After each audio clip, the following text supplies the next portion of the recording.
The ledger was found in 1891, tucked beneath rotting floorboards of a burned plantation house in southern Georgia. 28 years after the transaction, the handwriting was meticulous. 12 names, 12 ages ranging from 4 to 14, 12 prices totaling $8,400, all sold on December 25, 1863. But it was the final entry that made the county clerk's hands tremble. A single word, written in different ink, in a shaking hand that barely resembled the previous entries. Forgive. What the authorities discovered in the days following that Christmas would challenge every assumption about justice, guilt, and the weight of a single night. The master's name was Silas Hargrove, and by dawn on December 26th, something had changed him so profoundly that those who knew him claimed he was no longer the same man. Some said it was divine retribution. Others whispered of something far more terrifying, something that came for him in the darkness of that holy night, when the world celebrated peace, and he had committed an act so cruel that even hardened men turned away in disgust. The truth, buried in testimonies, letters, and the fragmented memories of those who survived, is more disturbing than any legend. Because what happened to Silas Hargrove that night wasn't supernatural. It was entirely, horrifyingly human. And what makes this story even more chilling is that every detail can be traced back to documented records, witness accounts, and the physical evidence that remained long after everyone involved had turned to dust. Before we continue with the story of Silas Hargrove and the 12 children whose lives he sold for profit on the holiest day of the year, I invite you to subscribe to this channel and hit the notification bell so you never miss stories like this one. And please, leave a comment telling us what state or city you're listening from. We love knowing where our audience is. Now let's uncover what really happened on that Christmas night in 1863. The Hargrove plantation sat 7 miles south of Valdosta, Georgia, on land that had been in the family since 1809. By 1863, it was one of the few estates in the region still operating at near full capacity, despite the war that had been tearing the nation apart for nearly 3 years.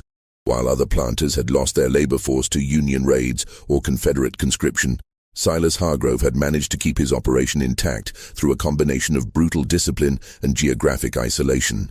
The plantation house itself was an imposing 2-story structure with white columns that had long since grayed with neglect. The paint peeled in long strips, revealing wood darkened by decades of humidity and heat. 6 windows faced the front yard, their glass warped with age, reflecting distorted images of anyone who approached. The roof sagged slightly in the middle, and during heavy rains, water would drip through the ceiling of the second-floor hallway, creating a rhythmic sound that echoed through the empty rooms. Surrounding the main house were the quarters, 23 small cabins arranged in 2 rows, each housing multiple families. The cabins were constructed of rough-hewn pine logs, chinked with mud and moss that had to be replaced every spring. Each cabin measured roughly 12 by 14 feet and housed anywhere from 4 to 8 people. There were no windows, only wooden shutters that could be propped open during the day. The floors were packed dirt, and the roofs were made of cypress shingles that leaked during storms. Beyond the quarters stood the cotton fields, stretching toward a line of pine trees that marked the edge of Hargrove land. 300 acres of cotton, though only about 200 were actively cultivated by 1863. The soil was red clay, difficult to work, and the yields had been declining for years. But Silas refused to acknowledge the decline, insisting in his ledgers that the land was as productive as it had been in his father's time. Between the fields and the quarters stood the work buildings. A cotton gin house, a blacksmith's forge, a carpentry shop, a smokehouse, and a large barn that stored equipment and served as a punishment site when Silas deemed it necessary. The gin house was the largest structure on the property aside from the main house, a cavernous building with a dirt floor and massive wooden gears that separated cotton fiber from seed. The sound of the gin during harvest season was deafening, a constant grinding and clanking that could be heard for miles. Silas Hargrove was 47 years old in December of 1863. He stood just under 6 feet tall, with a thin frame that had grown thinner over the years. His hair, once dark brown, had turned mostly gray, and he wore it combed straight back from a high forehead. His face was angular, all sharp lines and prominent bones, with deep-set eyes that rarely made direct contact with anyone. He had a habit of pursing his lips when he was thinking, creating deep lines around his mouth that made him look perpetually disapproving. Those who dealt with him in business described him as methodical, cold, and obsessed with maintaining control. He kept detailed records of everything: crop yields, weather patterns, expenditures, and the names, ages, and estimated values of every enslaved person on his property. His ledgers filled an entire bookshelf in his study, each one labeled by year and category. He would spend hours reviewing them, making notations in the margins, calculating projections for future harvests. But there was something else in those ledgers, something that wouldn't be discovered until after his death. Interspersed among the business entries were personal observations, written in a smaller, more cramped handwriting. Brief notes about the people he enslaved. Ruth's boy Marcus shows aptitude for carpentry. Bess, age 4, sickly, may not survive winter. Thomas learning blacksmith trade, value increasing. These weren't compassionate observations. They were assessments, the same way a farmer might note which livestock were thriving and which were failing. Silas had been raised to view slavery as a natural order, an economic necessity, and a social structure ordained by God. His father, Nathaniel Hargrove, had owned the plantation before him and had instilled in Silas a rigid worldview. There were those who were meant to lead and those who were meant to serve. Questioning this order was not only foolish, but dangerous. It threatened the entire foundation of their society. Nathaniel had died in 1856, leaving the plantation to Silas, his only surviving son. Silas's older brother, James, had been killed in a hunting accident in 1849, and his younger brother, Robert, had died of yellow fever in 1852. This left Silas as the sole heir, a responsibility he took with grim seriousness.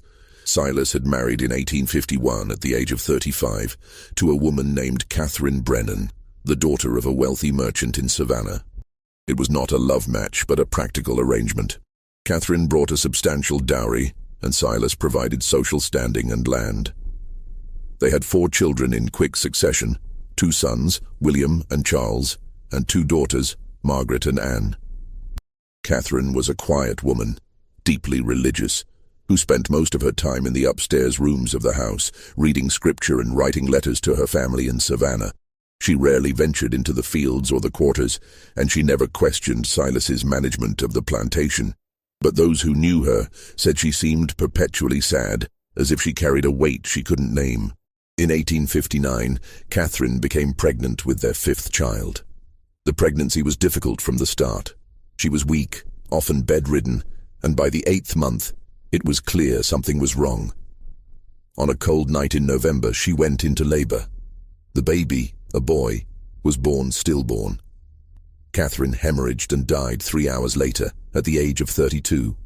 Silas had her buried in the family cemetery, a small plot on a hill overlooking the cotton fields. He commissioned a marble headstone with her name, dates, and a single line from Proverbs. She openeth her mouth with wisdom, and in her tongue is the law of kindness. He never visited the grave after the funeral. The children were sent to live with Catherine's sister in Savannah shortly after their mother's death. Silas told people it was for their education and safety, but those close to the family suspected the real reason. He couldn't bear to look at them. They reminded him of Catherine, and Catherine reminded him of failure.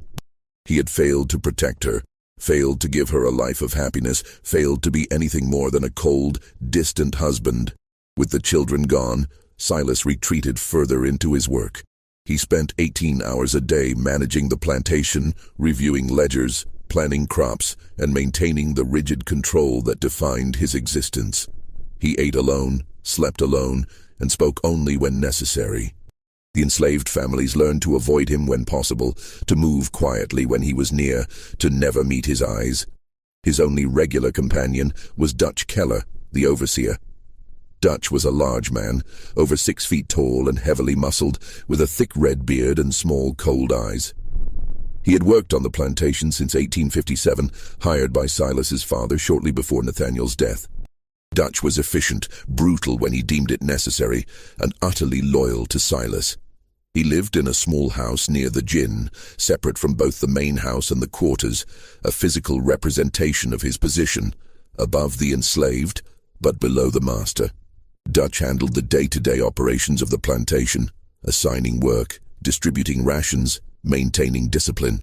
Silas trusted him completely, perhaps because Dutch never questioned orders and never showed any sign of moral conflict about the nature of their work. To Dutch, enslaved people were tools, no different than plows or cotton gins. You maintained them, you used them, and when they broke, you replaced them. The winter of 1863 had been particularly harsh. Frost came early in November, killing the last of the cotton bolls before they could be harvested. By December, the ground was hard and unforgiving, and a thin layer of ice formed on the water barrels each morning. The enslaved families huddled in their cabins at night, burning what little firewood they were allotted, trying to keep warm in structures that were never designed for comfort. The cotton harvest had been the worst in a decade. Silas calculated that he had lost nearly 40% of his expected yield. The bales that were harvested were of poor quality, fetching lower prices at market, and the market itself was in chaos. The Confederate dollar was nearly worthless, inflation was rampant, and creditors were demanding payment in gold or goods. Silas was facing debts he couldn't ignore. He owed $3,200 to a bank in Savannah, $1,800 to a cotton broker in Macon, and another $2,000 to various suppliers who had provided seed, equipment, and other necessities on credit. In total, he was nearly $7,000 in debt, with no clear way to pay. He spent the first 2 weeks of December reviewing his options. He could sell land, but land prices had collapsed due to the war. He could sell equipment, but he needed the equipment to operate. He could reduce his labor force, but he was already operating at minimum capacity. And then, on December 15th, he received a letter from Virgil Tate. Tate was a slave trader based in Macon, one of the few still operating in Georgia in 1863. Most of the slave trade had collapsed due to the war, but Tate had found a niche market, supplying labor to plantations in the Deep South that had been spared the worst of the fighting. He specialized in what he called future investments, young slaves who could be trained for specific tasks and would provide decades of labor. The letter was brief and businesslike. Tate had heard that Silas was facing financial difficulties. He was prepared to make a generous offer for young slaves, ages 4 to 14, paid in gold. He would take as many as Silas was willing to sell, no questions asked, with payment on delivery. Silas read the letter 3 times. He sat in his study staring at the words, calculating numbers in his head. 12 children. If he sold 12 at an average price of $700 each, he would have $8,400. Enough to pay all his debts and have money left over for seed and supplies for the spring planting. He told himself it was business, just business. The children were eating food the plantation couldn't spare. They wouldn't be productive for years. Their parents would have more children. It was a practical decision, a necessary decision. It was what his father would have done. He wrote back to Virgil Tate that same evening, agreeing to the sale. 12 children, ages 4 to 14, to be delivered on December 25th, Christmas Day. Payment in gold on delivery. He sealed the letter and gave it to Dutch to post the next morning. Then he poured himself a glass of whiskey and returned to his ledgers, trying to ignore the small, persistent voice in the back of his mind that whispered he was making a mistake. The selection process began on December 18th, exactly 1 week before Christmas. Silas woke before dawn, as he always did, and spent an hour in his study reviewing the plantation records. He had a list of all the children on the property, 37 in total, ranging in age from infants to 16-year-olds. He needed to choose 12. The criteria were simple. They had to be healthy, between 4 and 14 years old, and from families that wouldn't cause too much trouble. Silas knew that selling children would provoke grief and anger, but he calculated that some families would be easier to manage than others. Families with multiple children would be less devastated by the loss of one. Families with strong male figures might resist, so he would avoid taking their children if possible. He made his preliminary selections on paper, writing 12 names in his ledger. Then he called for Dutch. Dutch arrived at the study just after sunrise, his breath visible in the cold morning air. Silas showed him the list and explained the plan. Dutch listened without expression, then nodded. "When do you want to tell them?" Dutch asked. "Christmas Eve," Silas said. "No point in giving them time to make trouble." "They'll make trouble anyway," Dutch said. "You're taking their children." "Then we'll deal with it," Silas said. "But the sale is happening. Tate will be here Christmas morning with the gold." Dutch nodded again and left. Silas sat alone in his study, staring at the list of names. 12 children. 12 lives that would be uprooted, separated from their families, sold to strangers. He felt a flicker of something. Not quite guilt, but unease. He pushed it down and returned to his calculations. Over the next 2 days, Silas walked through the quarters and the work areas, observing the children on his list. He watched them play, work, interact with their families. He was looking for signs of illness, weakness, or behavioral problems that might reduce their value. The first child on his list was Bess, a 4-year-old girl who lived with her mother, Sarah, and 2 older siblings in cabin number 7. Bess was small for her age, with large dark eyes and a quiet demeanor. She rarely spoke, even to other children, and spent most of her time clinging to her mother's skirts. Silas noted that she appeared healthy despite her size, and her youth made her valuable. She could be trained for domestic work and would provide decades of service.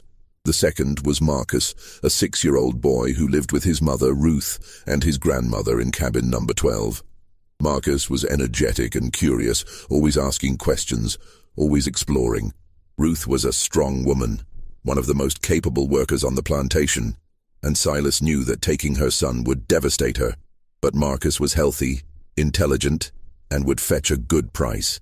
The third was a girl named Lily, age 7, who lived with her parents and 3 younger siblings in cabin number 3. Lily helped her mother with the younger children and was already learning to sew and cook.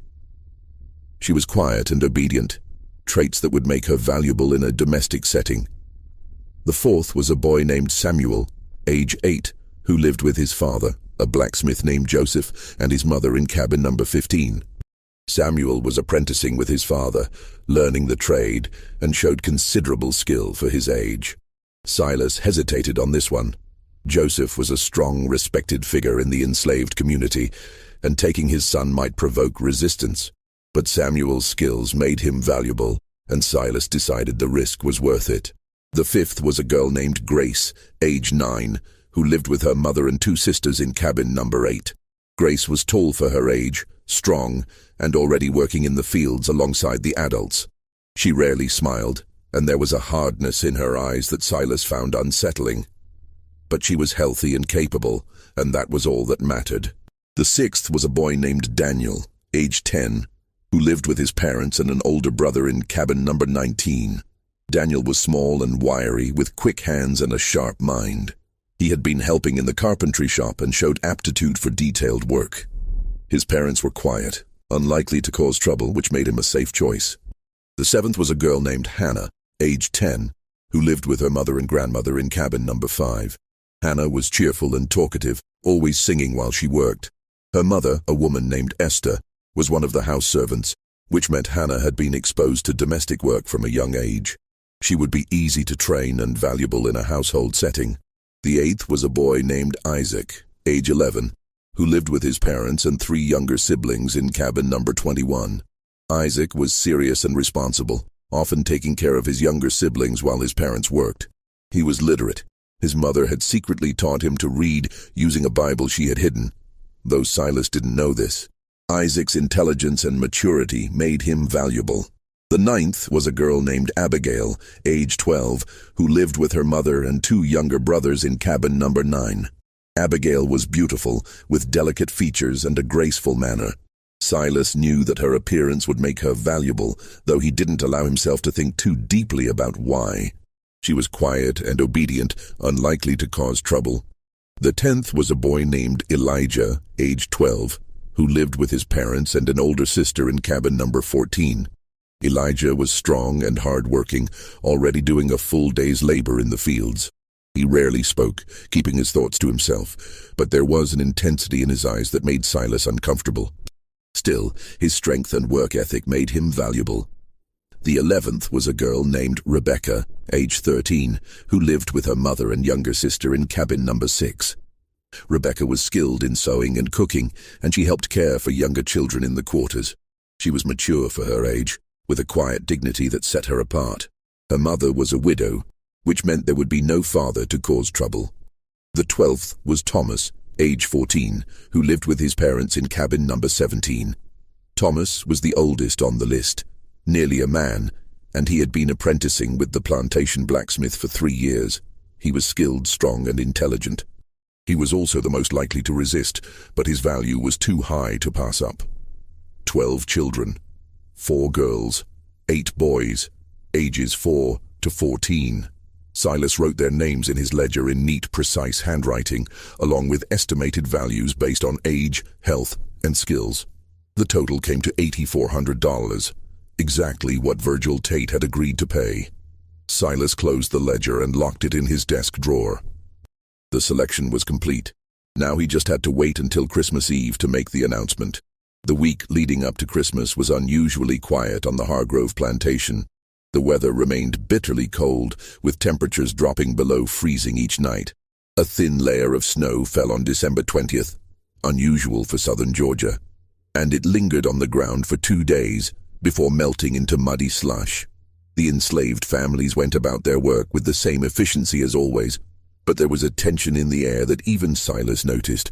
People spoke in hushed tones. Children played more quietly than usual.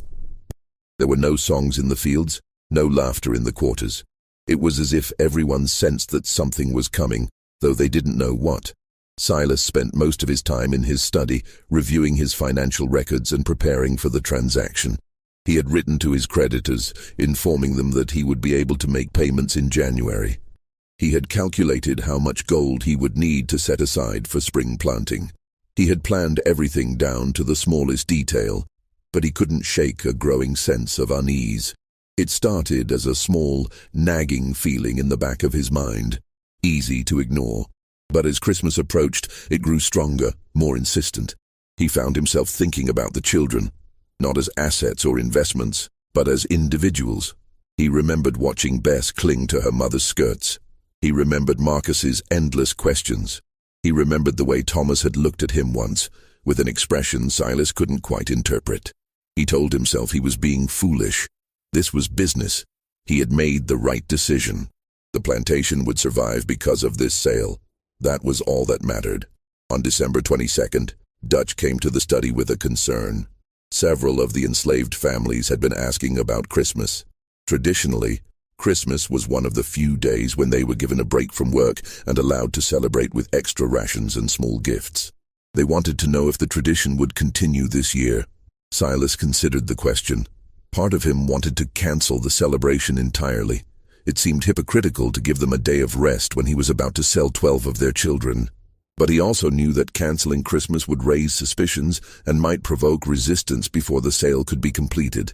"Tell them Christmas will be observed as usual," Silas said. "Extra rations on Christmas Eve. No work on Christmas Day." Dutch nodded and left. Silas returned to his ledgers, but he couldn't concentrate. He kept thinking about the announcement he would have to make on Christmas Eve. He imagined the mothers' faces when they heard their children's names. He imagined the father's rage. He imagined the children's confusion and fear. He poured himself a glass of whiskey, even though it was only mid-afternoon. Then another. By evening he had finished half the bottle and fallen asleep at his desk. He dreamed of Catherine. She was standing in the upstairs hallway of the house, wearing the white dress she had been buried in. She was looking at him with an expression of profound sadness, and she was holding a baby, the stillborn son who had killed her. She didn't speak, but her eyes said everything. "What have you become?" Silas woke with a start, his heart pounding. The study was dark, the fire in the hearth reduced to glowing embers. He lit a lamp and checked his pocket watch. It was just after midnight, December 23rd. 2 days until the sale. He stood and walked to the window, looking out at the quarters. A few cabins had lights in the windows, candles or small fires. Most were dark. He wondered if the families were sleeping, or if they were lying awake, sensing the approaching storm. He turned away from the window and went upstairs to his bedroom. He didn't sleep for the rest of the night. December 23rd passed slowly. Silas stayed in his study, avoiding the quarters, avoiding Dutch, avoiding everyone. He reviewed the transaction papers Virgil Tate had sent, making sure everything was in order. He counted and recounted the estimated value of the children. He tried to focus on the numbers, the logic, the necessity of what he was doing. But the unease wouldn't leave him. It had grown into something more than discomfort. It was a physical sensation, a tightness in his chest, a weight pressing down on him. He found it difficult to breathe. His hands shook when he tried to write. He couldn't eat. That evening, he walked out to the family cemetery on the hill. He hadn't been there since Catherine's funeral 4 years earlier. The headstone was weathered but still legible. He stood in front of it, staring at the inscription, and tried to remember what it had felt like to care about someone. He couldn't. That part of him seemed to have died with Catherine, or perhaps even before. He had spent so many years viewing people as assets, as tools, as numbers in a ledger, that he had forgotten how to see them as anything else. He returned to the house as darkness fell. Tomorrow was Christmas Eve. Tomorrow he would make the announcement. And the day after, the children would be gone, and he would have his gold, and everything would go back to normal. He almost believed it. December 24th, 1863, dawned cold and grey. The sky was overcast, threatening more snow, and a bitter wind blew from the north. Silas woke early, as always, but he didn't go to his study. Instead, he stood at his bedroom window, looking out at the quarters, watching as smoke began to rise from the chimneys as families woke and started their fires. He knew what he had to do today. He had rehearsed the words in his mind 100 times. He would be brief, direct, unemotional. He would read the names from his ledger. He would tell them the children would be leaving at dawn. He would make it clear that resistance would be punished. It would take 5 minutes, maybe less. And then it would be done.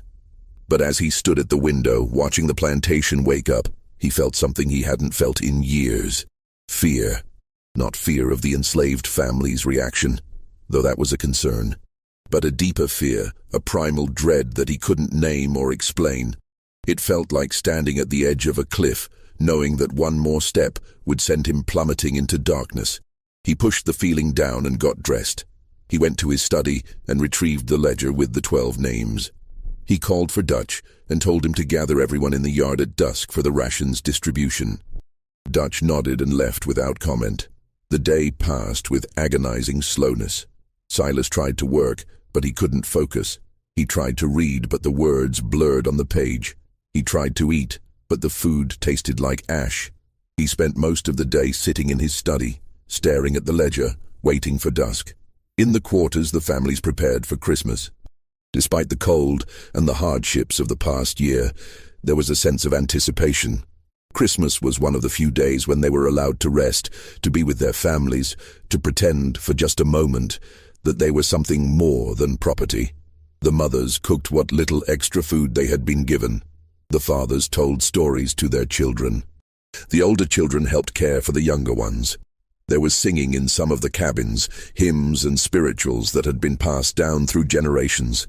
Ruth, Marcus's mother, held her son close as she prepared their meager Christmas meal.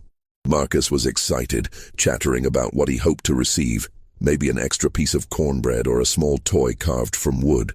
Ruth smiled and stroked his hair, trying to memorize the feel of him, the sound of his voice, the warmth of his small body against hers. She didn't know why, but she had a terrible feeling that something was wrong. She had felt it for days, a growing dread that she couldn't shake. She had dreamed the night before of Marcus walking away from her into darkness, and no matter how loudly she called, he didn't turn back. She held him tighter and whispered a prayer. As dusk approached, Dutch walked through the quarters calling for everyone to gather in the yard for rations. The families emerged from their cabins, bundled against the cold, and assembled in front of the big house. There were 63 people in total, men, women, and children, representing 23 families. Silas stood on the porch, the ledger in his hands. Dutch stood beside him, his face expressionless. The enslaved families waited in silence, their breath visible in the cold air. Silas opened the ledger. His hands were shaking, and he gripped the book tighter to steady them. He looked out at the assembled faces, faces he had seen every day for years, faces he had never truly looked at. "I have an announcement," he said. His voice sounded strange to his own ears, thin and distant. The crowd waited.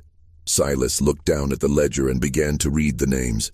Bess, Marcus, Lily, Samuel, Grace, Daniel, Hannah, Isaac, Abigail, Elijah, Rebecca, Thomas. 12 names. As each name was called, a ripple of confusion passed through the crowd. Parents looked at each other, trying to understand. Children looked up at their mothers and fathers, sensing something was wrong. These children have been sold, Silas continued, his voice flat. They will be leaving at dawn tomorrow. The buyer will arrive with a wagon. The transaction is final. Anyone who interferes will be punished. For a moment, there was absolute silence. The words hung in the cold air, incomprehensible. And then, slowly, the meaning sank in. The first sound was a gasp, a sharp intake of breath from one of the mothers, then another, and then the wailing began. It started with Ruth.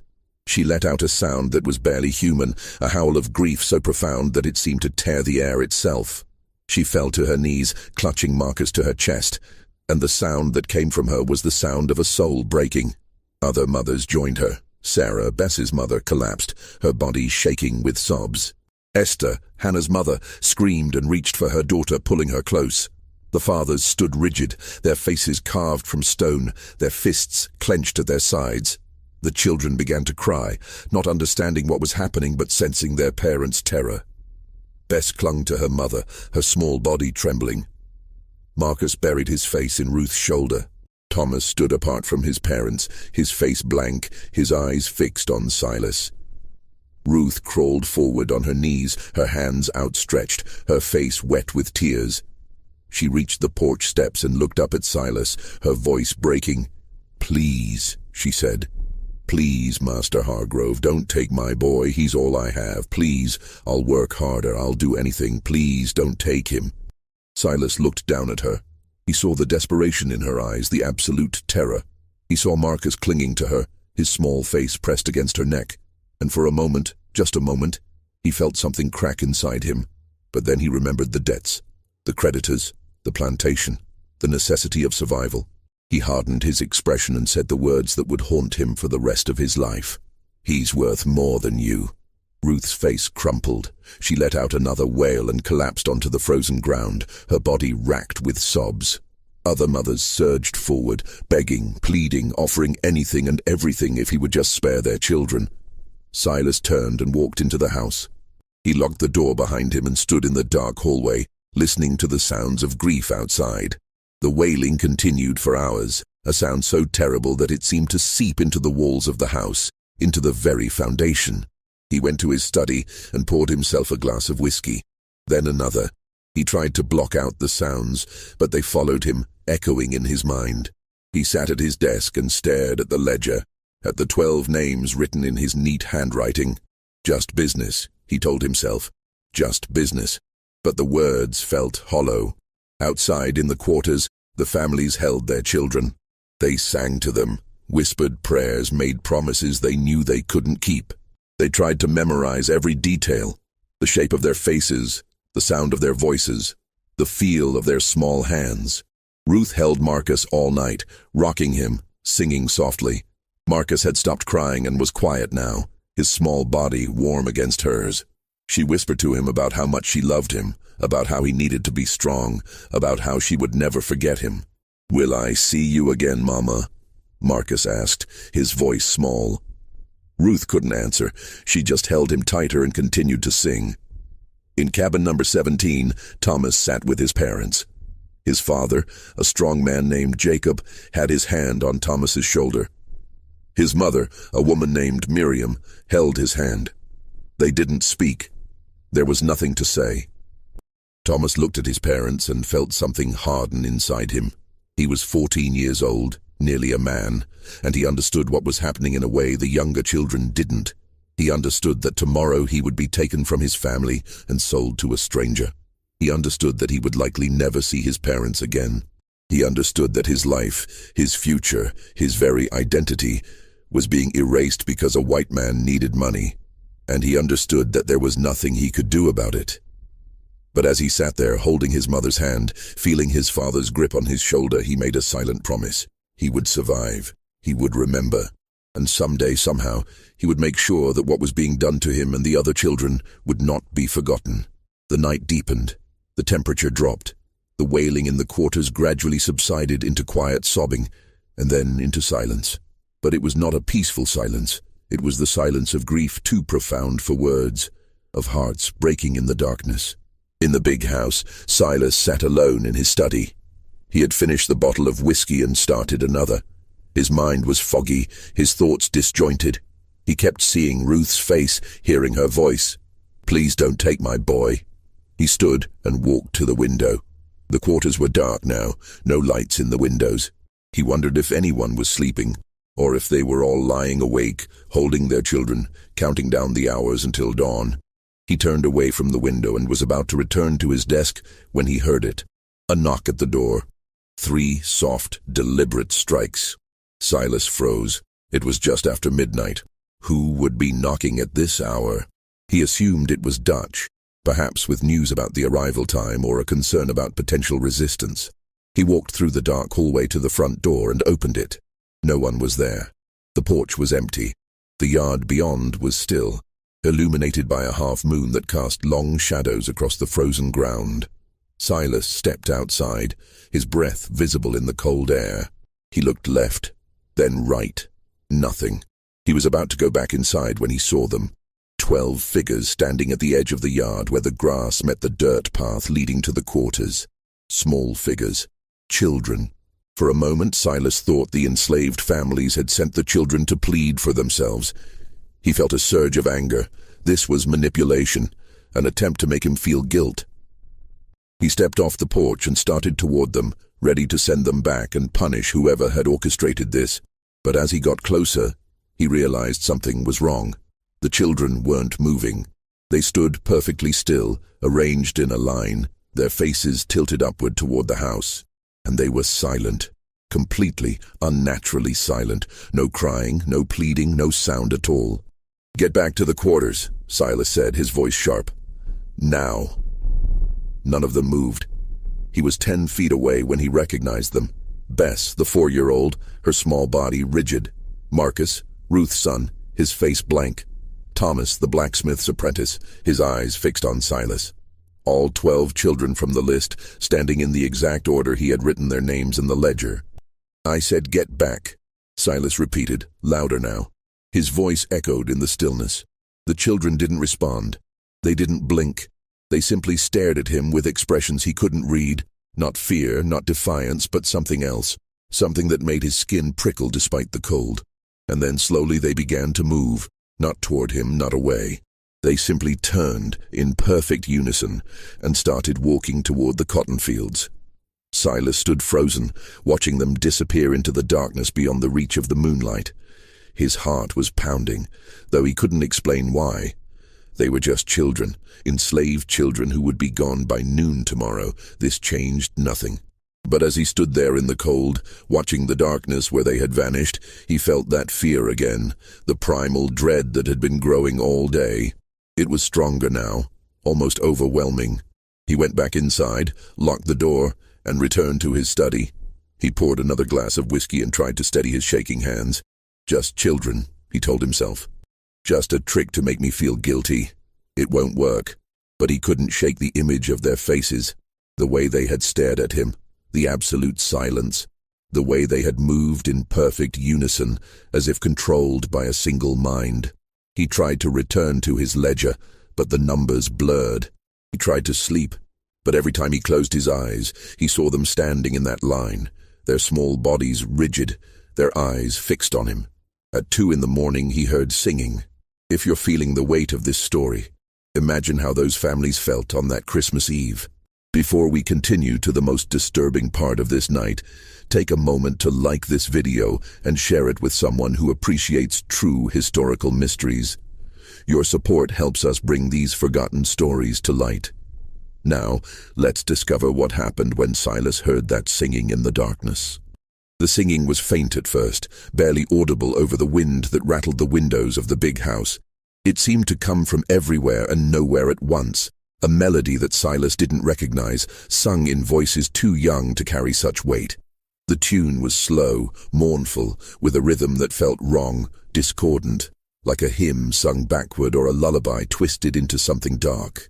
Silas stood in his study, the whiskey glass frozen halfway to his lips. He listened, trying to determine where the sound was coming from. It seemed to drift through the walls like smoke, seeping into every corner of the house. He went to the window and looked out. The yard was empty.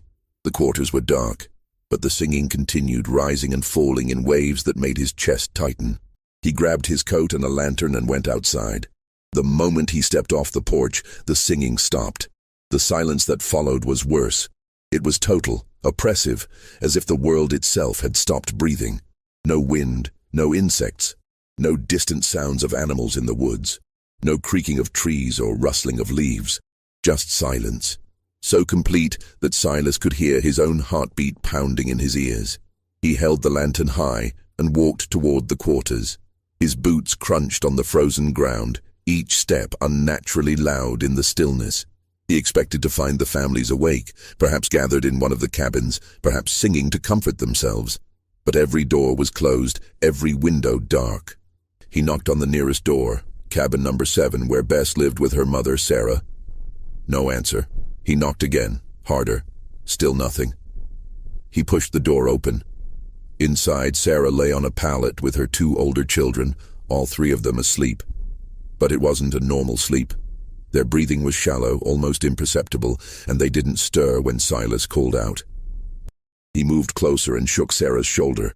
She didn't wake. Her skin was warm, her pulse steady, but she was completely unresponsive, as if trapped in some deep, unnatural slumber. Silas backed out of the cabin, his heart racing. He moved to the next cabin, then the next. The same in each one. Every adult, every child except the 12 he had selected, was asleep in this same deep, unnatural way. He called their names, shook them, even splashed water on their faces. Nothing worked. They simply lay there, breathing shallowly, trapped in sleep. Except the 12 children. The 12 children were gone. Silas felt the first real thread of panic. He told himself it was absurd. They were hiding, playing some kind of game, or perhaps their parents had hidden them before falling into this strange sleep. But the panic remained, cold and insistent, spreading through his chest like ice water. He searched the quarters, the barn, the storage sheds, the gin house. Nothing. He walked to the edge of the cotton fields, holding his lantern high, and called their names. His voice was swallowed by the darkness, as if the night itself was absorbing the sound. And then he saw the light.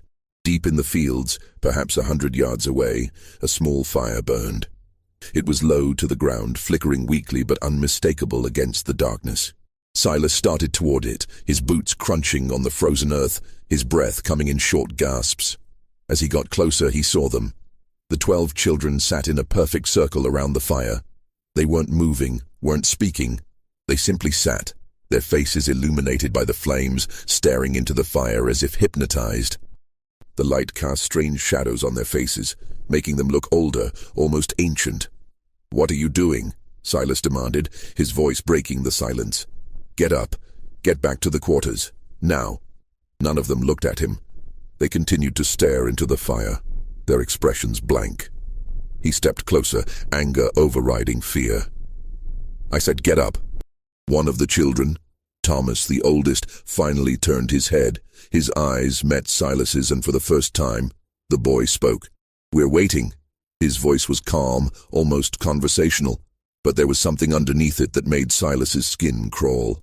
"Waiting for what?" Silas snapped. Thomas didn't answer immediately. He simply looked at Silas with an expression that was neither hostile nor afraid. It was something else, something that looked almost like pity. "For you to see us," Thomas said quietly. "I see you," Silas said. "You're sitting in my field in the middle of the night. Now get up before I—" "No," Thomas interrupted. "You don't see us. You've never seen us, not really." Silas felt his anger spike. "I don't have time for this nonsense. Get up, now." He reached down and grabbed Thomas's arm, intending to drag him to his feet. But the moment his hand made contact, Thomas looked up again, and this time, His expression was different. Not blank, not empty, but filled with something Silas couldn't name. A depth of understanding that no 14-year-old should possess. "You sold us," Thomas said quietly. "On Christmas." The words hit Silas like a physical blow. He released the boy's arm and stepped back. "It's business," Silas said, but his voice sounded weak even to himself. "You don't understand. It's just business. I have debts. The plantation." "We understand," Thomas said. And then, in a voice that didn't sound like a 14-year-old boy, he added, "Do you?" The fire went out. Not gradually, not flickering and fading. It simply vanished, as if someone had thrown a blanket over it. The darkness rushed in, absolute and suffocating. Silas's lantern was still burning, but its light seemed to stop just inches from the glass, unable to penetrate the blackness around him. He heard movement, footsteps, whispers. The children were standing now. He could sense it, but he couldn't see them. He swung the lantern wildly, trying to find them, but the light revealed nothing but darkness. And then he felt it. Hands. Small hands, dozens of them, touching him, not grabbing, not violent, just touching. His arms, his chest, his face, cold fingers pressing gently against his skin, as if trying to memorize him, to understand him. Silas screamed. He swung the lantern and it shattered against the ground, plunging him into complete darkness. He ran blindly, stumbling over frozen furrows, his breath coming in ragged gasps. He didn't know which direction he was going. He only knew he had to get away. The hands followed him. They touched his back, his shoulders, his neck. Light touches, almost gentle but relentless. And with each touch he felt something, a flash of emotion, a fragment of memory that wasn't his own. He felt terror. The terror of a 4-year-old child being torn from her mother's arms. He felt confusion. The confusion of a 6-year-old boy who didn't understand why he was being taken away. He felt grief. The grief of a mother watching her child disappear into darkness. He felt rage. The rage of a father who couldn't protect his family. He felt despair. The despair of children who had been told they were worthless, that they were property, that their lives had no value beyond what someone was willing to pay. Each emotion hit him like a wave, overwhelming, suffocating. He tried to push them away, to block them out. But they kept coming, faster and faster, until he couldn't tell where his own feelings ended and theirs began. He ran until his legs gave out, and he collapsed onto the frozen ground, gasping, his heart hammering in his chest. The hands were gone. The darkness was gone. He was lying in the yard in front of the big house, and the sky was beginning to lighten with the first hint of dawn. He opened his eyes and saw them. The 12 children standing on the porch watching him. They didn't speak. They didn't move. They simply stood there, silent and still, as the sun began to rise behind them. Silas staggered to his feet, his body shaking, his mind reeling. He stumbled into the house, locked the door, dragged a chair against it, and collapsed onto the floor of his study. His clothes were torn, his hands bleeding from where he had fallen. His face was wet, whether from tears or sweat or melted snow, he didn't know. He sat there for a long time, trying to make sense of what had happened. It was exhaustion, he told himself. Stress. Guilt manifesting as hallucination. It wasn't real. It couldn't be real. But when he looked down at his hands, he saw the dirt under his nails, the scratches on his palms. And when he looked at the window, he saw them still standing there, watching. And he knew with a certainty that terrified him that it had been real, all of it. At precisely 6 o'clock in the morning, Virgil Tate arrived with his wagon and 3 armed men. Silas heard the sound of hooves and wheels on the frozen road and forced himself to stand. His body ached, his head pounded, and his hands wouldn't stop shaking. He looked at himself in the mirror above his desk and barely recognized the man staring back. His face was pale, his eyes bloodshot and sunken, his hair disheveled. He looked like he had aged a decade overnight.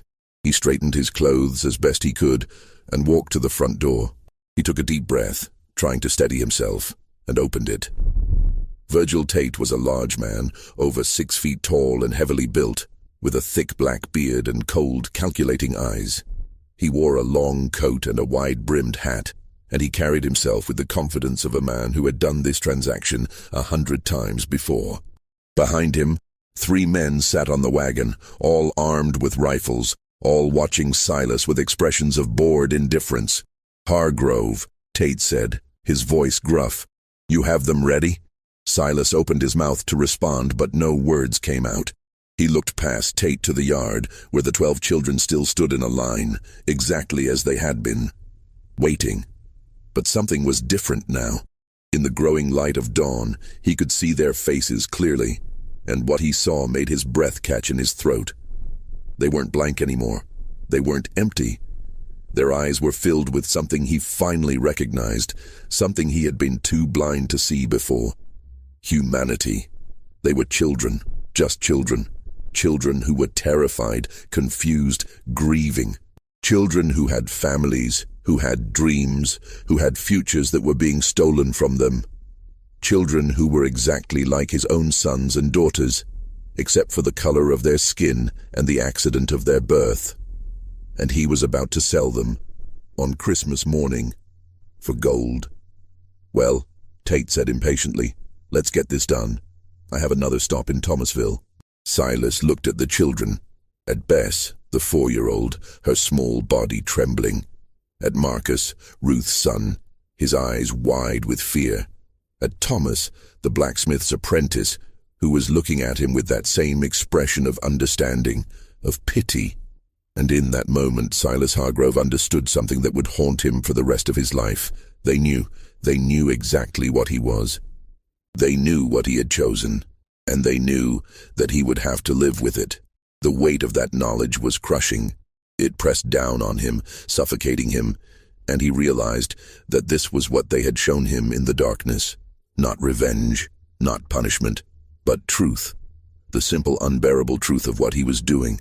He thought about the gold, about the debts, about the plantation, about everything he had told himself to justify this decision, and he realized that none of it mattered. None of it was worth this. "No," Silas said quietly. Tate frowned. "What?" "No," Silas repeated, louder now. His voice was shaking, but there was a firmness underneath it that surprised even him. "The sale is off." Tate's expression darkened. "The hell it is. We have a contract. I have your signature. You take this gold, or I take those children and you get nothing." Silas looked at the leather satchel in Tate's hand, the satchel containing $8,400 in gold coins. Enough to save the plantation. Enough to pay his debts. Enough to secure his future. Then he looked at the children again, at their faces, at their eyes. "Take your gold and leave," Silas said. Tate stared at him for a long moment, his jaw clenched. "You're a fool, Hargrove. You'll lose everything." "I know," Silas said. And he did. He knew that without the gold he would default on his debts.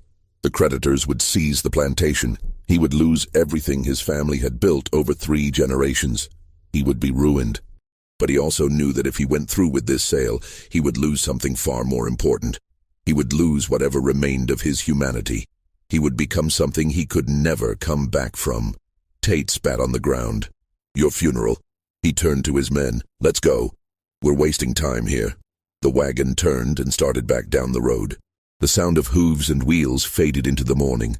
Silas stood on the porch watching them disappear and felt something inside him break and reform at the same time.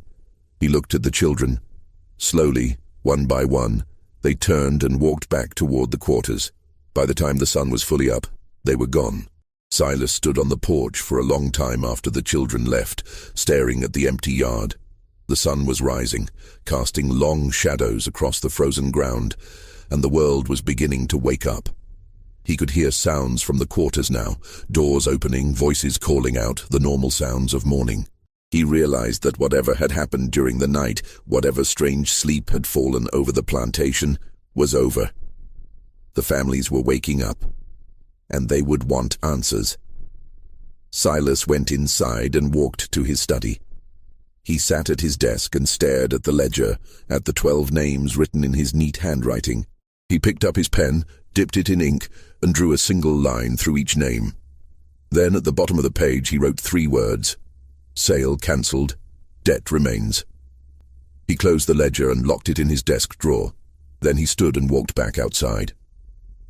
The families were emerging from the quarters now, confused and disoriented. They had woken to find themselves in their cabins with no memory of how they got there or what had happened during the night. The last thing they remembered was the announcement on Christmas Eve, the grief, the wailing, the terror of knowing their children would be taken at dawn. But dawn had come, and their children were still there. Ruth was the first to see Marcus. He was standing outside their cabin, looking tired and confused but unharmed. She ran to him and swept him into her arms, sobbing, checking him for injuries, unable to believe he was really there. Other mothers did the same, finding their children, holding them, weeping with relief and confusion. The children couldn't explain what had happened. They remembered standing in the yard, remembered walking to the fields, remembered sitting around a fire. But after that, everything was blank until they woke up at dawn. Dutch Keller emerged from his house near the gin, looking as confused as everyone else. He had fallen asleep at his desk the night before and woken to find it was Christmas morning. He walked to the big house and found Silas standing on the porch. "What happened?" Dutch asked. "Where's Tate? Did the sale go through?" "No," Silas said. "I cancelled it." Dutch stared at him. "You what?" "I cancelled the sale," Silas repeated. "The children are staying. But the debts." "I'll figure it out," Silas said. His voice was flat, emotionless. But there was a finality to it that made Dutch realize there was no point in arguing. Dutch shook his head. "You've lost your mind." "Maybe," Silas said. "Or maybe I just found it." Dutch left, muttering under his breath. Silas remained on the porch, watching as the families slowly realized what had happened. The children weren't being taken. They were safe. It was Christmas morning and they were still together. The relief was palpable, but so was the confusion. No one understood what had changed. No one knew why Silas had cancelled the sale, and no one dared to ask. Silas spent the rest of Christmas Day alone in his study. He didn't eat. He didn't sleep. He simply sat at his desk, staring at the ledger, replaying the events of the night over and over in his mind. The children in the yard, the fire in the fields, the hands in the darkness, the emotions that had overwhelmed him. Terror, confusion, grief, rage, despair. He had felt what they felt. He had experienced for just a moment what it was like to be them, to be powerless, to be property, to be seen as less than human. And it had broken something in him that could never be repaired. The days following Christmas of 1863 were marked by a strange, heavy silence on the Hargrove plantation. The enslaved families returned to their work, but something had shifted.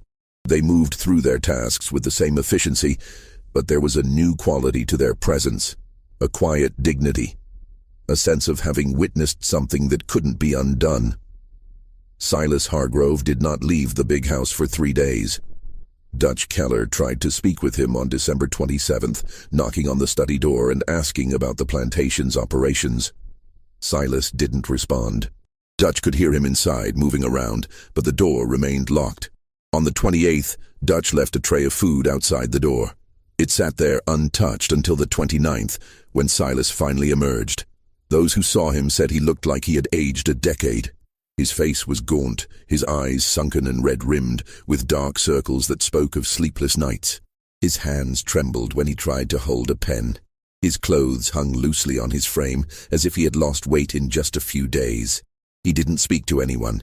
He simply walked through the plantation, stopping occasionally to stare at the quarters, the fields, the places where the children played. On December 30th, he did something unprecedented. He called a meeting of all the enslaved families.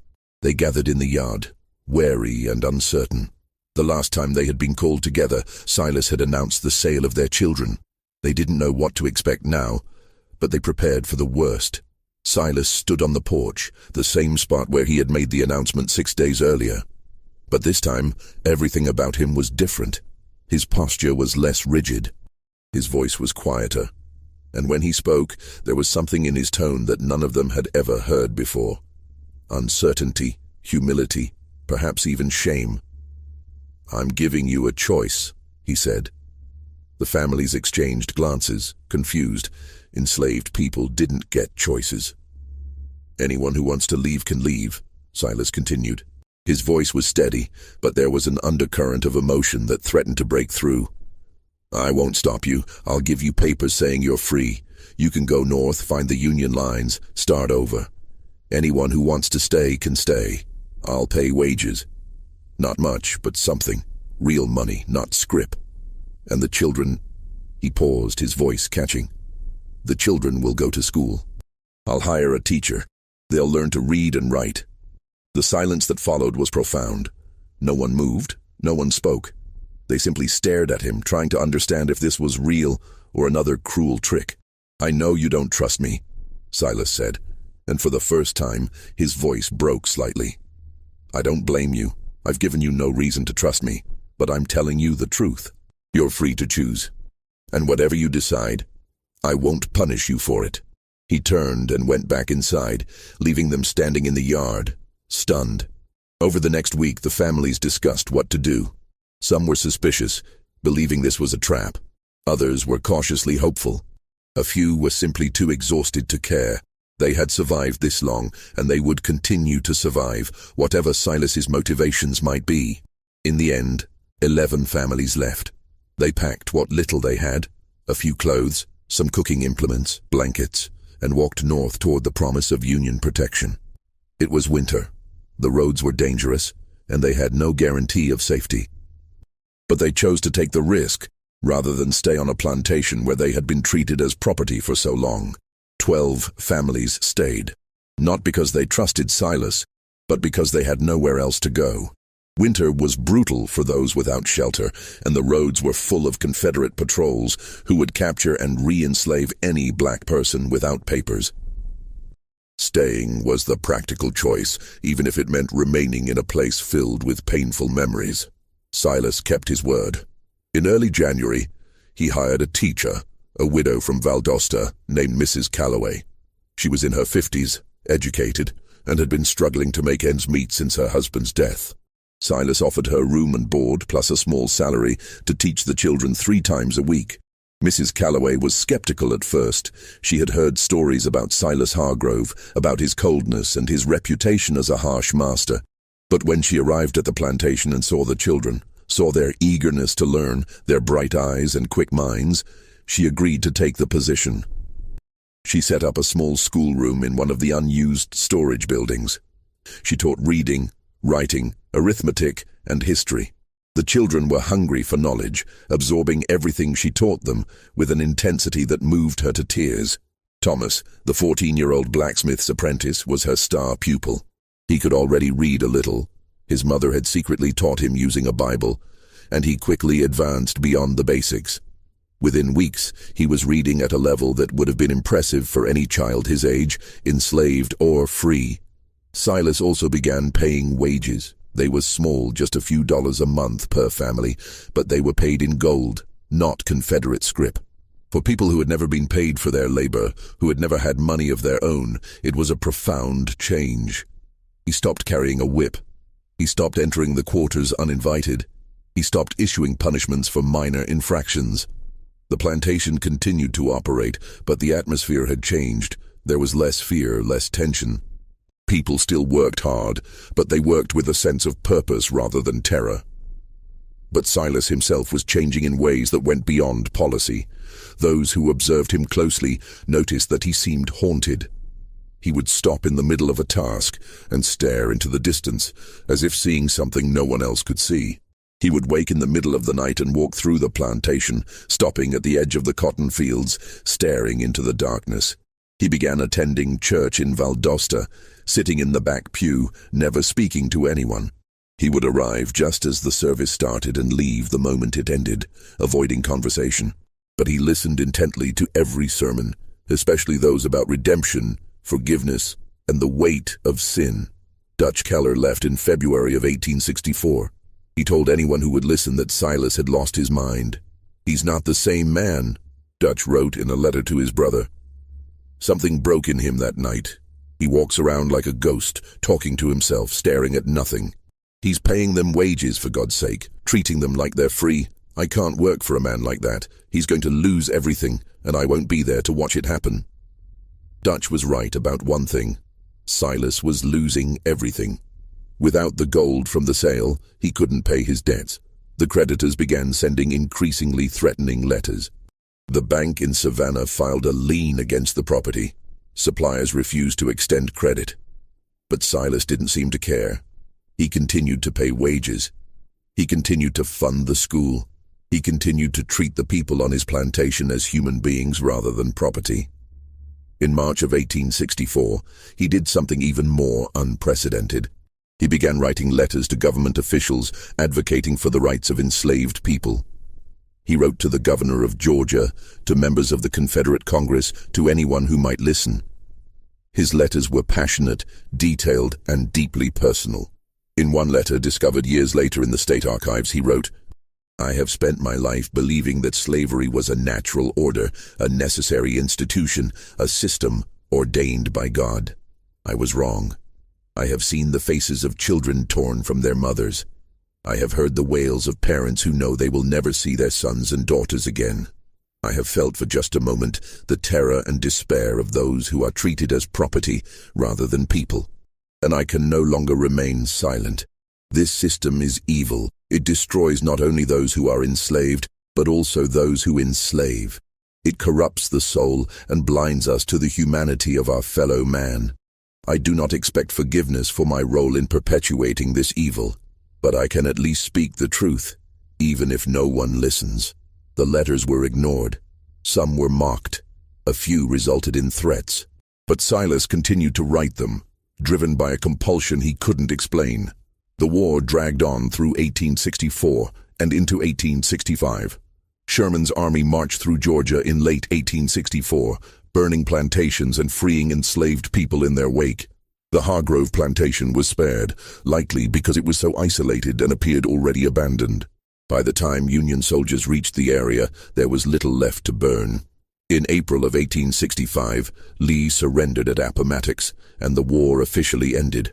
News traveled slowly to southern Georgia, but by late April, word had reached Valdosta. The Confederacy was dead. Slavery was abolished. Silas gathered the remaining families and told them they were legally free now. He offered to let them stay and work for wages, or leave with his blessing and whatever supplies he could spare. Most stayed, not out of loyalty to Silas, but out of practicality. The world outside was chaos. The roads were full of displaced people, both black and white. The economy had collapsed. There were no jobs, no infrastructure, no safety net. The plantation, for all its dark history, offered stability, but the relationship had changed. The families were no longer enslaved. They were workers, employees, people with agency and choice, and Silas treated them as such. He began dividing the plantation land, offering plots to families who wanted to farm independently. He provided seed, tools, and advice.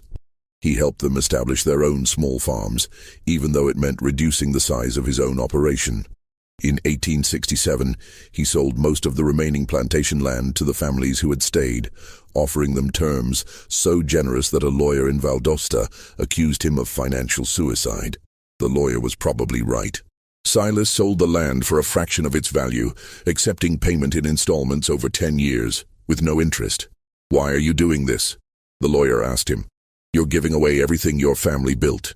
Silas looked at him with those haunted eyes and said, "Because it was never mine to begin with." He kept only the big house and a few acres around it. The rest, nearly 300 acres, was divided among 12 families. 12 families for 12 children. It wasn't a coincidence. Silas lived alone in the big house, refusing to remarry or reconnect with his own children in Savannah. He wrote to them occasionally, but they rarely responded. They had built new lives, and Silas was a reminder of a past they wanted to forget. He spent his days reading, writing, and walking the fields. He continued to attend church, continued to write letters advocating for the rights of formerly enslaved people, continued to live with the weight of what he had done. And every Christmas Eve, he would stand in the yard at midnight, in the exact spot where he had seen the 12 children, and he would stay there until dawn. No one knew what he was doing. Some thought he was praying, others thought he was keeping vigil.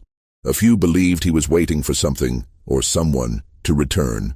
Mrs. Calloway, who continued to teach at the school even after the war ended, once asked him about it. "Why do you stand out there every Christmas Eve?" she asked. Silas was silent for a long time. Then he said, "Because I need to remember." "Remember what?"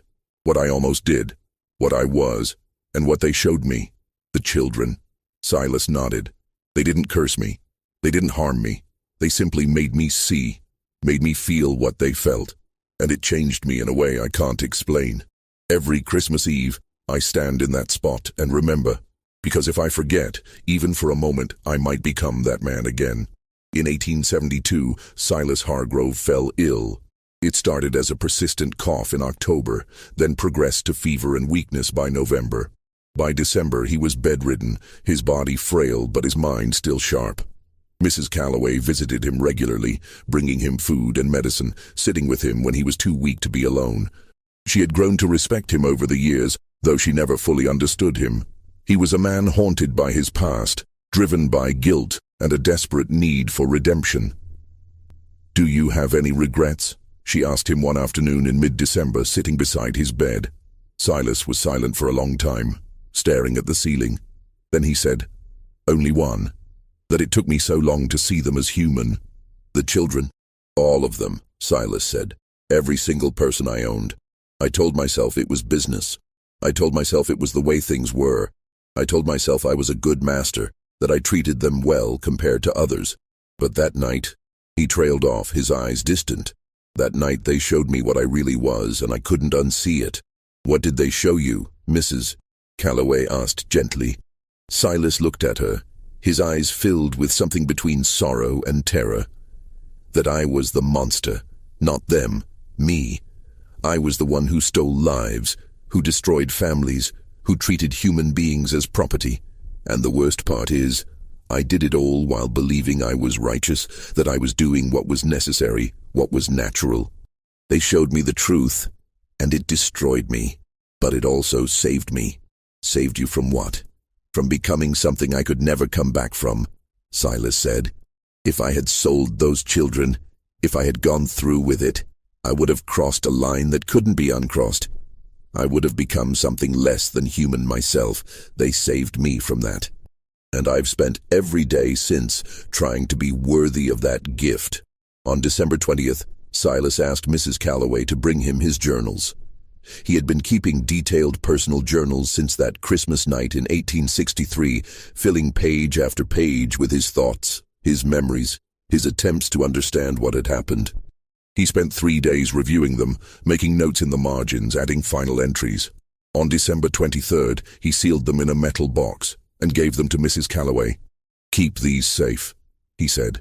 "Someday, someone might want to know what really happened. What I did, and what they did to save me from myself." "Who are they?" Mrs. Calloway asked. "The 12, Silas said. "The children. They're grown now, scattered across the country. But I still see them sometimes in my dreams, still standing in that line, watching me, waiting for me to understand." "Do you understand now?" Silas smiled, a sad, weary smile. "I'm beginning to." On December 24th, 1872, exactly 9 years after the night he had tried to sell the 12 children, Silas Hargrove died. It was just after midnight, Christmas morning. Mrs. Calloway was with him, holding his hand, when he took his last breath. His final words were barely a whisper. "Forgive." The families who had stayed on the plantation buried him in the small cemetery on the hill, not far from where Catherine had been buried 13 years earlier. They marked his grave with a simple stone that bore only his name and dates. No epitaph, no flowery language, just the facts. But they also did something unexpected. They planted 12 small trees around his grave, one for each of the children he had almost sold. Oak trees, strong and enduring, that would grow tall and provide shade for generations to come. It was a gesture that confused outsiders. Why would formerly enslaved people honor the man who had once owned them, who had once tried to sell their children? But those who had lived through that Christmas night understood. Silas Hargrove had been a monster, yes, but he had also been a man who had changed, who had spent the last 9 years of his life trying to atone for his sins. He hadn't succeeded. Some sins are too great for atonement. But he had tried. And in a world where most slaveholders never acknowledged their crimes, never changed their ways, never showed even a hint of remorse, that meant something. In 1891, a fire swept through the old plantation house. It had been abandoned for years, slowly decaying, the windows broken, the roof collapsing, the walls covered in vines. No one was surprised when it finally burned. Lightning strike, most people assumed, or perhaps a vagrant's campfire that got out of control. But when county officials came to assess the damage and determine if the property was safe, they found something in the ruins. Beneath the charred floorboards of the study, they discovered a metal box. It was scorched but intact, sealed tight against the flames. Inside were Silas's journals, not the business ledgers, but personal journals he had kept from 1863 until his death. The county clerk, a man named William Brennan, no relation to Silas's late wife, took the journals back to his office and began to read them. What he found disturbed him so deeply that he sealed the journals and refused to discuss them publicly for years. The entries from December 1863 were the most disturbing. Silas had written about the night of the 25th in excruciating detail. The children in the yard, the fire in the fields, the hands in the darkness, the overwhelming emotions that had flooded through him. But he had also written something else, something that Brennan found so unsettling that he questioned his own sanity for believing it.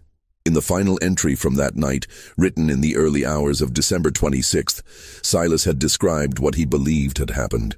They didn't speak, but I heard them. Not with my ears, but with something deeper. They asked me a question, over and over, in voices that weren't voices. Do you see us? Not as property, not as numbers in a ledger, but as children, as human beings, as souls with the same capacity for pain, fear, and love as my own children.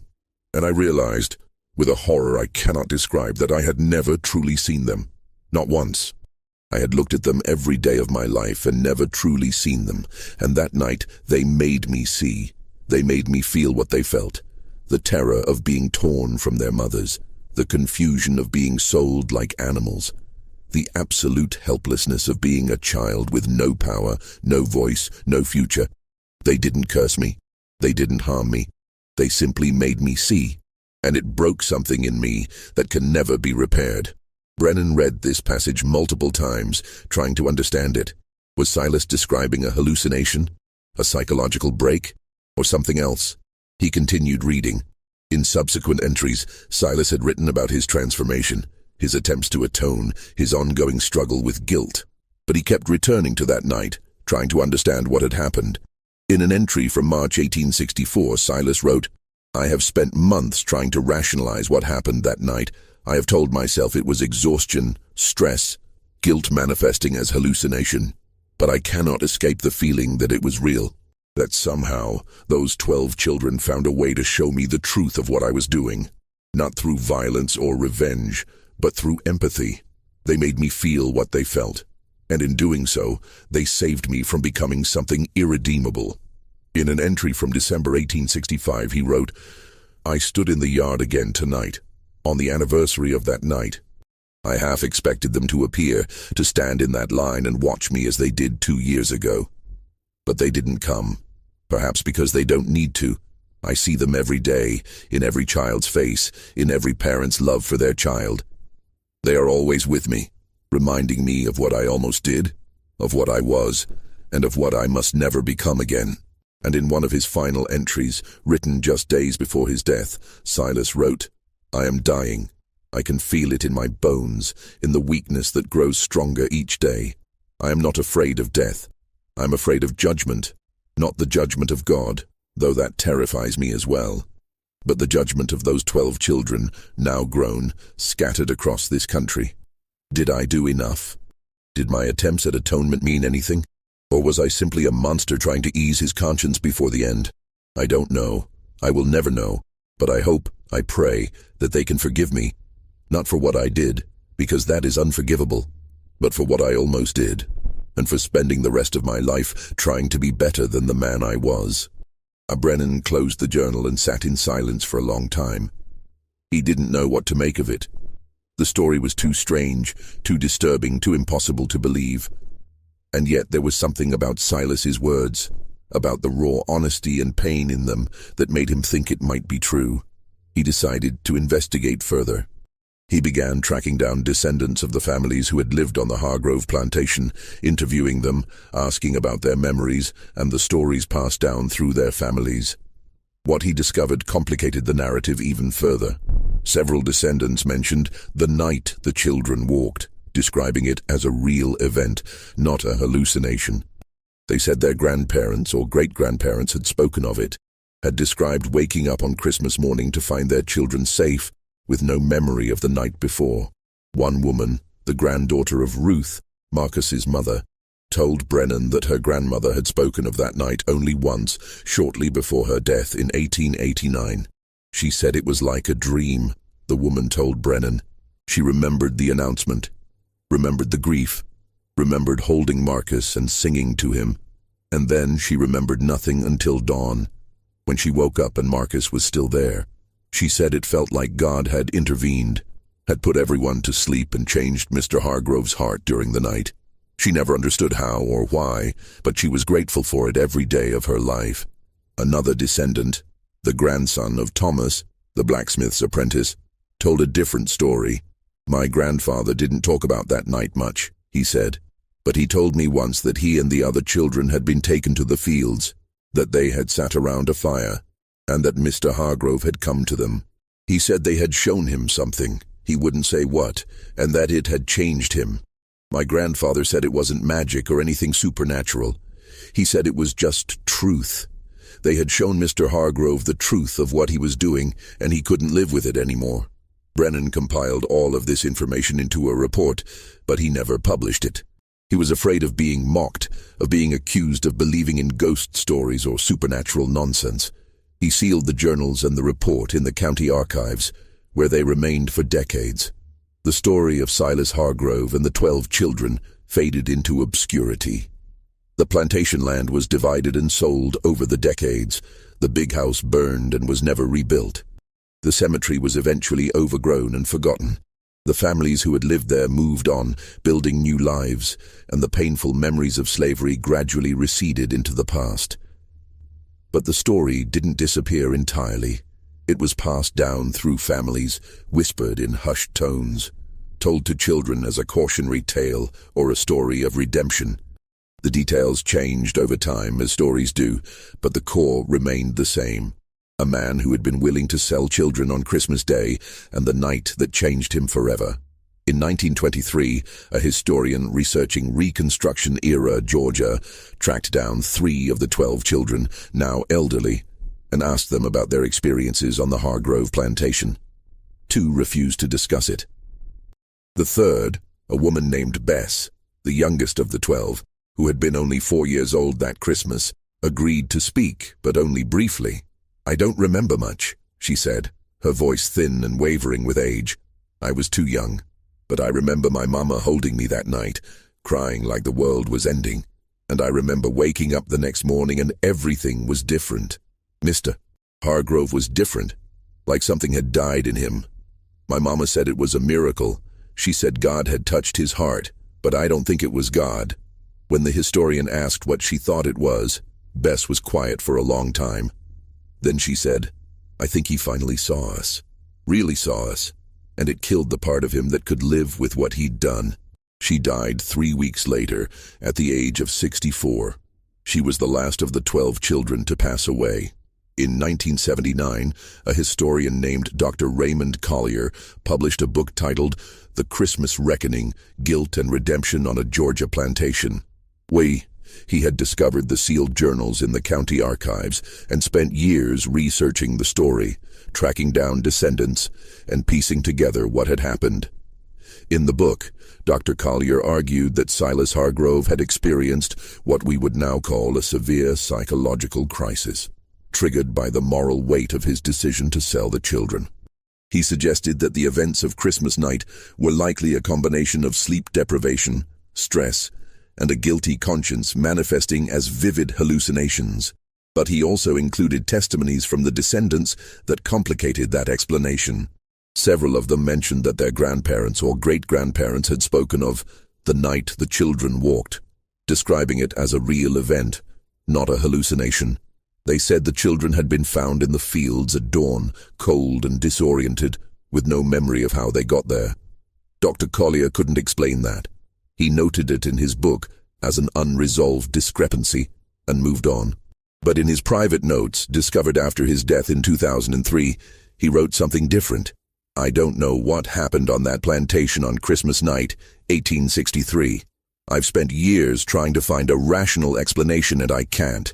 The testimonies are too consistent, the details too specific. Either an entire community conspired to create an elaborate fiction, or something happened that defies easy explanation. I'm a historian. I deal in facts. But sometimes facts lead you to places where reason can't follow. Maybe Silas Hargrove did hallucinate. Or maybe for one night, 12 children found a way to make a man see the truth of what he was doing. Not through violence. Not through revenge.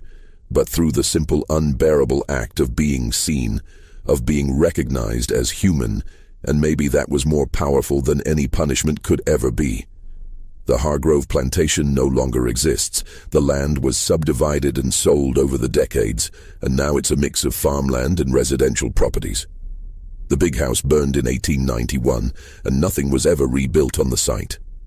The cemetery where Silas was buried was eventually overgrown and forgotten, though local historians believe they have identified its location. But the 12 oak trees remain. In 2015, a land survey team working in the area discovered a cluster of 12 massive oak trees arranged in a circle on a small hill. The trees were estimated to be over 140 years old, dating back to the 1870s.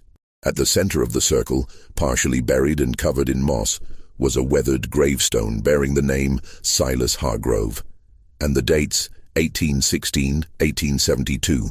The discovery sparked renewed interest in the story. Local historians researched the site and confirmed that it was indeed the old Hargrove Plantation Cemetery. The 12 oak trees, they concluded, had been planted around Silas's grave shortly after his death. The site is now protected as a historical landmark. Visitors can walk among the oak trees, which have grown massive and majestic, their branches intertwining overhead to create a natural cathedral.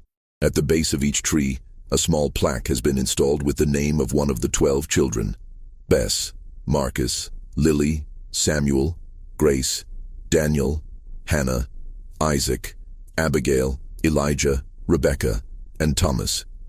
It's a quiet place, peaceful and beautiful. But there's something about it that makes visitors uneasy. Perhaps it's the weight of history, the knowledge of what almost happened there. Or perhaps it's something else, something harder to define. People who visit the site often report feeling watched, as if unseen eyes are observing them from the shadows between the trees. Some hear faint singing, a melody they can't quite place. Others feel a sudden, overwhelming sense of grief or guilt that passes as quickly as it came. Are these experiences real, or are they simply the power of suggestion, the mind creating meaning where none exists? No one knows for certain, but what is certain is this. On Christmas night in 1863, something happened on the Hargrove plantation that changed the course of multiple lives. Whether it was a psychological break, a shared hallucination, or something that defies rational explanation, the result was the same. A man who had been willing to sell children for profit became a man who spent the rest of his life trying to atone for his sins. It wasn't enough. It could never be enough. Some sins are too great for atonement, but it was something. And in a world where most slaveholders never acknowledged their crimes, never changed their ways, never showed even a hint of remorse, that meant something. The 12 children grew up. They lived full lives, as full as any formerly enslaved person could in the post-war South. They had families, careers, struggles and triumphs. And they carried with them, for the rest of their lives, the memory of that Christmas night when they had somehow made a monster see them as human. They never spoke publicly about what happened, perhaps because they didn't fully understand it themselves, or perhaps because some truths are too profound, too personal to be shared with the world. But they remembered, and their descendants remember. And now, through this story, we remember too. Not as a tale of supernatural revenge or divine intervention, but as a reminder of something far more important: the power of empathy, the weight of guilt, and the possibility, however slim, however difficult, of redemption. This story shows us that sometimes the most terrifying hauntings aren't supernatural.